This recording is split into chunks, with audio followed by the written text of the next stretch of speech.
Hello YouTube, how's everyone doing? It's Professional here. So today I have a review of a game that I promised you guys I would review some time ago, which is Days Gone.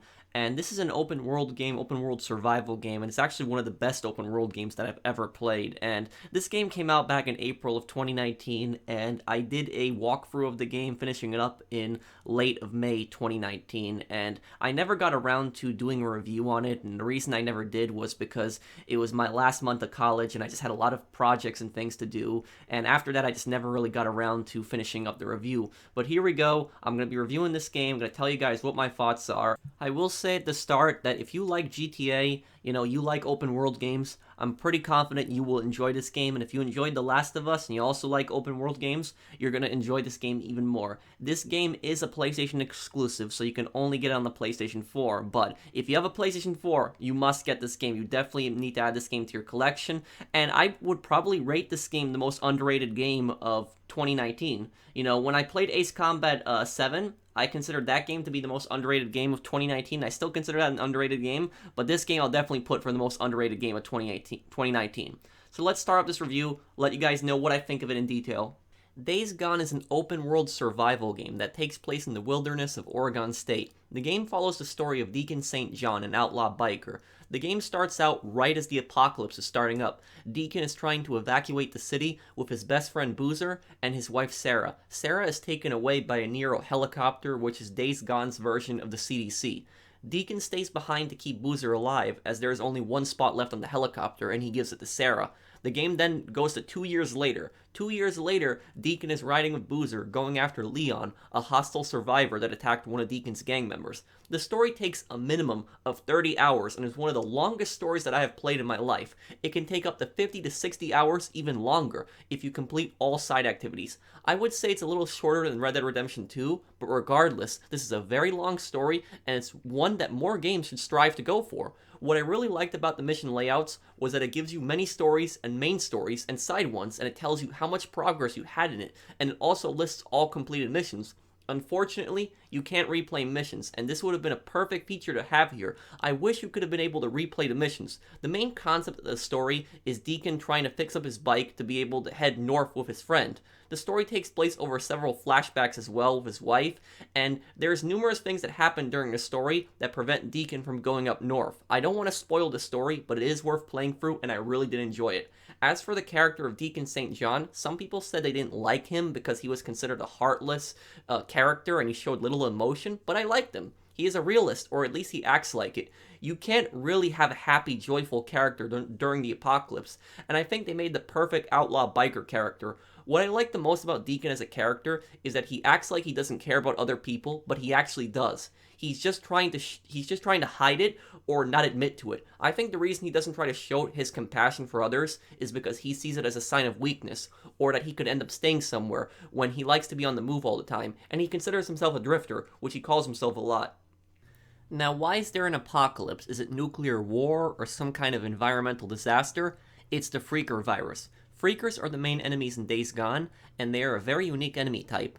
Many people call them zombies, but I hate using that term. The reason is because the definition of a zombie is a reanimated corpse, a corpse that somehow was brought back to life. Freakers are not dead. They are very much alive. The virus has just destroyed their minds. Freakers are nocturnal. They sleep in the daytime and then come out at night. They sleep in caves or nests that they build. During the daytime, there is less of them, but you are more vulnerable to marauders or hostile survivors.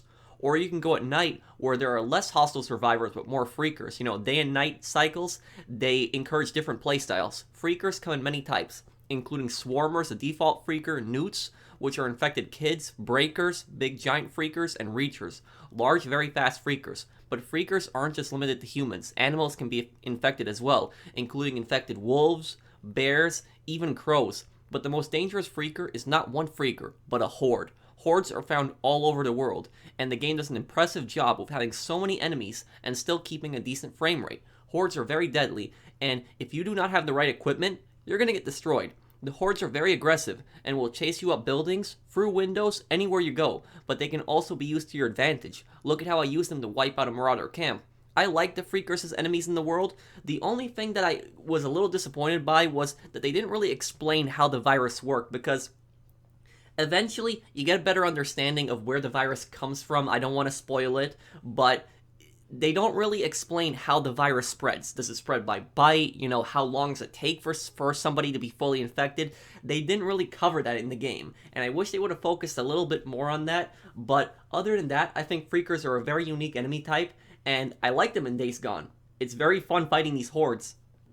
As for the world itself, it's big and beautiful, and I'm glad they chose Oregon. Oregon is not a location in many games, especially open world games. The mountains, wilderness, they're of great detail. The map at first doesn't seem large, but in the third quarter of the game, the map actually expands to a new region, giving the world even more length. I had no problems with the world, and I liked it. The world is populated by 4 camps. There is the first camp, which is Copeland's camp, which is a libertarian-inspired camp valued on individual liberty. Then there is Tucker's camp, which is a forced labor camp, and Iron Mike's camp, which is trying to restore law and order and the old ways of democracy. There is also one final camp, which is the largest one, but that is revealed near the end of the game. I don't want to spoil it. All 4 camps have very different ideologies and beliefs on how the apocalyptic world works. Deacon works with all of them, but actually doesn't like all of their leaders. I like this concept that each camp has a different view on the apocalypse. These camps also have their own unique upgrades. You can buy different guns or upgrade your bike, or both. Certain camps have certain upgrades. To unlock these upgrades, you need credits, which is the currency, and also you need to unlock trust with the camps. At first, I didn't like the trust system, but I understand it. To earn trust, you need to complete activities with the camps, and it encourages it. Camps also will buy meat that you hunted for, and will also buy freaker ears, which are considered bounties, and a little strange, but I guess that's what they use to mark roads being cleared of them. They probably use that as some kind of currency to show this area is clear of freakers. These camps will give you many side activities. Some can be a little generic, where you go and kill someone, but others can be more detailed, like this one here. But how does Deacon get around the world? His motorcycle, which I love the way it handles. It doesn't handle like a toy, but it feels like a motorcycle. The way you start it, run it, and turn it. Over time, you can upgrade the bike, making it better, and you also have to scavenge not just supplies in this game, but ammunition and fuel, and also scrap for the bike. That's right, you gotta find gas for your bike. You can stop by at several gas stations or find fuel cans. It's kind of weird that the gas stations or pumps are still working in the apocalypse. I like this concept, but on the other hand, early on in the game, the gas goes down way too fast in my opinion. You drive a few hundred meters and you already waste half of it getting stranded in the worst locations. To be fair, later in the game you can upgrade the tank, but in my opinion, it just wastes the gas way too much early on. There's other activities in the world besides the side missions and the main missions. There are Nero checkpoints, which were controlled by Nero before they were overrun by either Marauders or Freakers or Rippers. You can find intel here, and also Nero injectors, which give you increased health, stamina, or focus. Focus and stamina are actually more important than health early on, at least in my opinion. Early on in the game, you can't fight hordes or many enemies. You have to be able to outrun them, and stamina will save you. Focus is also very important as it slows down time in combat. The game encourages stealth a lot, which I like, and it's pretty good in this game. There's also ambush camps, which are controlled by Marauders or Rippers. You clear them out, and you find a bunker, where you can find supplies as well as other markers. These do serve a purpose, as you will be attacked less by Marauders when you clear them out. There's also Freaker infestations, where if you clear them out, you can fast travel, so doing these side activities serves a purpose, and they are fun. We additionally have random events that can happen in the world, such as this one here, where I save a group of survivors. How many people you killed today, huh? Someone's trapped. I gotta help them. Help! Help! I need help! Let me get you out of there. You're not gonna make it out here. I know where there's a camp. I'll go. Where? Show me, show me!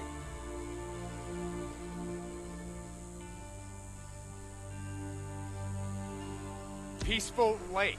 Mark Copeland. It's safe there. Thank you so much for stopping. I was so dead. I was never getting out of there. Thank you.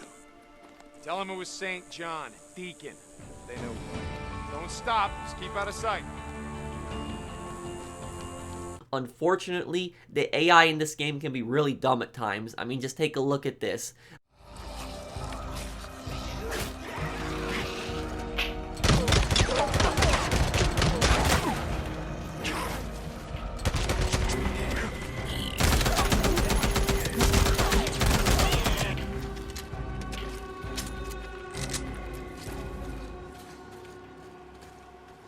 got this. Hang on. You're not gonna make it out here. I know where there's a camp. I'll go. Where? Show me. Peaceful Lake. Mark Copeland. It's safe there. There is also glitches in this game, which many critics hammered this game for early on, but most of them were fixed. I encountered very few bugs, and this is one exception that I encountered, but it's nothing really game-breaking.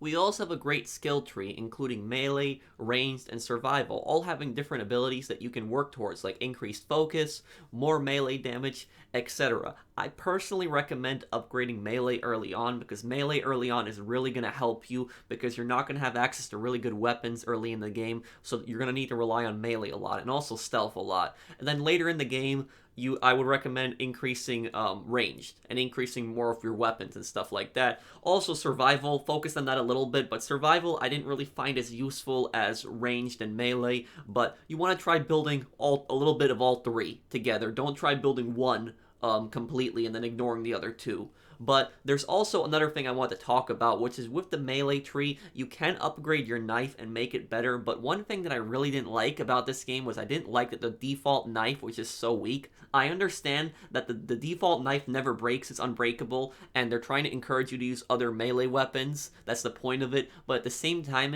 the knife just takes way too many stabs to kill someone. I mean, just take a look at this, how many times I'm stabbing this enemy. It shouldn't take like 20 stabs to kill someone. Later in the game you can upgrade this, decreasing it, but at the same time it should not take this many stabs with a knife to kill someone.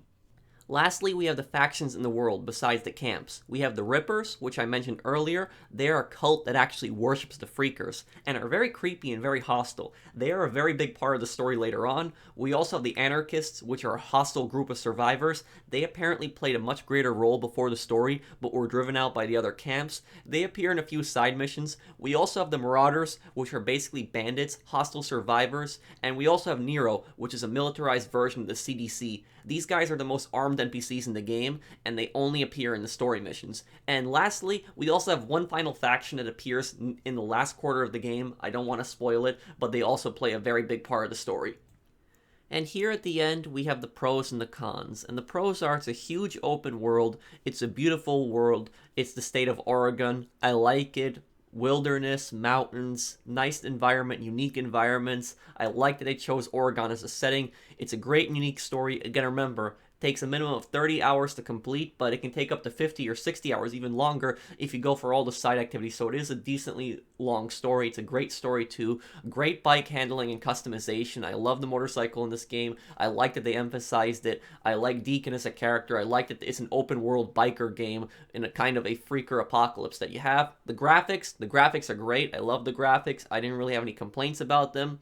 The horde battles are just scary, and that's where the game is the strongest at, with the horde battles. It's very impressive that they can get so many enemies on the screen and still keep a decent frame rate. The game has a lot of survival features like scavenging, looking for gas. I like that. I like the crafting system in this game.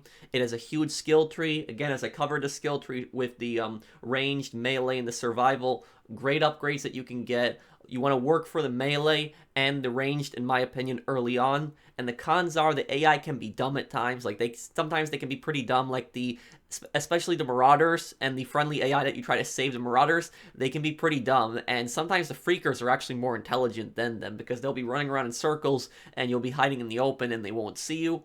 Another con is that the gas, it runs out too fast early on, and when you upgrade the tank later in the story, when you're near the end of the game, it's not that bad, but early on, you just drive a few hundred meters and you already waste like half a tank of gas. I understand the gas aspect and I like it, but I don't think that the gas should be running out that fast early on, and it can really hurt players early on when they get stranded in the worst spots. I guess maybe they want that survival aspect part of it, but still, I feel like it should be running out that quick, because you fill up your tank, riding around the bike, and then a few minutes later you gotta fill it up again. And the glitches were pretty bad in this game when it first launched, but they fixed most of them. I'm not really gonna attack the game for glitches, because, you know, name me one game that doesn't have glitches. Most of the glitches have been patched, they've been fixed. And another con is the knife is just too weak. Like I said earlier, I understand that they're trying to get you to use other melee weapons, because the knife, it never breaks. But on the other hand, it shouldn't take like 20 stabs to kill someone. You can upgrade the knife later on, but even when you upgrade it,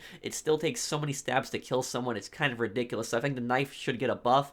Another con is you can't replay missions. They had that whole list of missions, but you can't replay the missions. I really wish you could replay the story, because a lot of the missions I really didn't enjoy. I really wish you could replay a lot of the missions. Unfortunately, you can't. Maybe they'll bring that in their update. And there's two other pros that I wanted to mention. They did add DLC in this game. They added the survival and the challenges. So they added free DLC with this game, and hopefully they add story content as well. I would like to see them continue the story, because there's a very big cliffhanger at the end of this game. I don't want to spoil what it is, but I like the ending, and I'm really hoping that they make a Days Gone 2 or even more story DLC. So that's it for my review. I hope that you guys enjoyed this. Let me know what you think of it. Do you have this game? Do you enjoy it? Are you going to pick this game up? Let me know what you think down below, and I'll see you guys in the next one. Take care, everyone.